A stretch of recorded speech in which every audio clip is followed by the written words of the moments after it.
Gambit Chat community.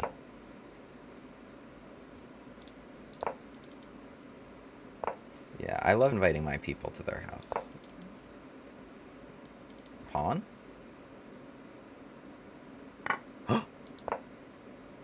Busch-Gass Gambit accepted? What about the ultra fun line? Do it, do it, do it, do it, do it. Oh my goodness. Oh, we gotta get the Gambit glasses on. And you know what? I think this calls for a very special new Gambit glasses pair. These bad boys. Let's go. Let's go. Yeah, yeah, that's right. My opponent doesn't have a chance now. Don't have a chance now. Uh-oh. Uh-oh. Uh-oh, you played the most reasonable moves, but you're gonna lose immediately. Oh my goodness. Poor white with no development whatsoever, up 2 pawns and stopping me from castling, but gave me d takes c6, opening all my dudes. Bishop g4, the queen is trapped, but for this move f3, now I take this pawn, you can't take my knight for your queen, and you can't take this bishop for your king. The line will continue with, if I can remember correctly, and I do remember correctly, check, g3, bishop f2, king f1, check, king e2, check. King's got to go d3 so that the queen is not hanging. And then once the king's on d3 in that position, I go check, and here, and mate. Oh, yes. You guys ever seen the SpongeBob episode? These were sent to me by a fan. These were sent to me by a fan. No, I gotta put them back on, keep the power. So, you also can't castle. My pieces are just feasting around your king, and there's queen h4. Now, white is lost here. A slightly better move was bishop to c4. Slightly better move was bishop to c4, just owing to the point that you have bishop e2. But we still have fun stuff in that line as well. Including mate g4 and queen h4. But I think it's actually bishop g4, bishop e2, or bishop f2 in that position, yeah? What's going on here? Rook f1. So my opponent realizes actually that they would lose immediately. And this is actually got to be the most challenging move because I don't know what to do. So they want to take something with check, right? So let's say I go here in g3. And then I go, let's say knight takes g3. Wait, I have so many fun ideas. Knight takes g3. Take. Rook e8 would be mate. Okay, wait. This has got to be right. Let's do this. Oh, that was your idea. Okay, but now if I go like here, that's a sick move. Because if you take it, then I go knight f2, checkmate. No, this is filthy. Stop it, William. Can I go here even? Takes here. I don't know what's happening there. King d3, queen d8.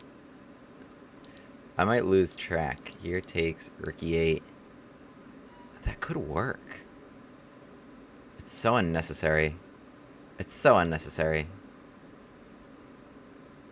It's so unnecessary. Okay, let's go here. Okay, you can't take it. It's illegal. Here I go knight f2. Blocking the check. Blocking the check. Counter check. And checkmate. Queen takes g4. Oh, what a beauty. What a beauty. Shout out to these Gambit glasses and the fan who sent them to me. We've got some new Gambit glasses rotating around here. Wait, let's have a look. Let's have a look. The power of the Gambit glasses. Busch-Gass Gambit fully accepted. So here we give them one chance to take the pawn, and similar ideas. We're trying to play d takes c6, similar to a Stafford going after it, but also ideas of f5, where we haven't blocked the pawn yet, and knight to f6, we can open everything up. But my opponent plays bishop c4 here, and now takes this pawn, which, if you're looking at the engine, is plus 1.2, and now it'll jump to nearly plus 2. It used to be higher, actually, on the old Stockfish. I remember this was, like, nearly plus 3. This was awesome. This was awesome. Knight f7 is a move. Bishop f7 is a move. If knight f7, we play bishop takes f2. Similar to a Traxler, but slightly different. This pawn is gone. In the Traxler, the knight actually takes this route to f7 here, but this is so much fun. King g1 only move, and queen h4. Continue. This line is covered on my channel. Full repertoire breakdowns. I talk about king e7 and king f8, and they have pros and cons, actually, both of them. Major schism in Busch-Gass Gambit theory. king to f8, so they gotta go takes, right? It looks like, oh, the knight is hit and gotta defend the bishop, so let's trade that knight and retreat the bishop. Alas, it loses, because your queen is gonna get trapped, and knight takes e4. My opponent yeah, this was the line I was talking about, by the way. Takes, check, right? You gotta keep the queen out of f2, so g3, but now check, and now king f1, check, king e2, check, and now if you go here, I take the queen whole, blocking the rook, so here it leads to checkmate.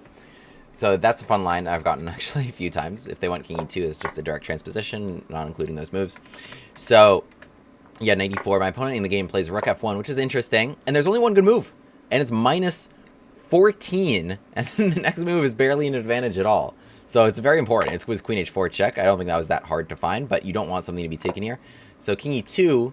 Oh, knight c3 was mate, by the way. But knight g3, actually, I should have found that. That was actually a much more direct mate. Here, king d3, I was looking at queen d8 and queen d4. So yeah, they just kind of throw something in the way, and then you get them like so. That would have been fun too.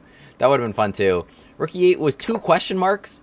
That's crazy, because it's a gap between mate and 5 and mate and 9. So it's a 2 question marks they give me, because it's only mate and 8 now. That's wild. It's brutal. But anyway, they take here, which leads to actually a really, really fun checkmate. Yeah, so what they should have done is in this position, there's actually this really interesting move, and I talk about this on my channel, the Wonder Counter Gambit, where they just give this knight whole and bishop to b3, and just bishop to b3 back, and sacrificing a piece here, white is, but they've got their king castled and are looking for d4 and e5, and to, you know, take advantage of the king and black's awkward piece positioning that could be forked. Yeah, because... Yeah, but bishop b3, which is a good move against king e7, because takes d4, is not as powerful here, because we have queen e8, that's why the king didn't come to e7, so queen e8 is actually a good move here. This is also covered on my channel. I'll link the full playlist and the original video there, but Busch-Gass Gambit, awesome stuff, awesome stuff, and you can get it pretty much every game. William Grave, the Gambit man, takes his seat at the board. e4, e5, knight f3, bishop c5. The Busch-Gass Gambit on the board. On with the Gambit Glasses.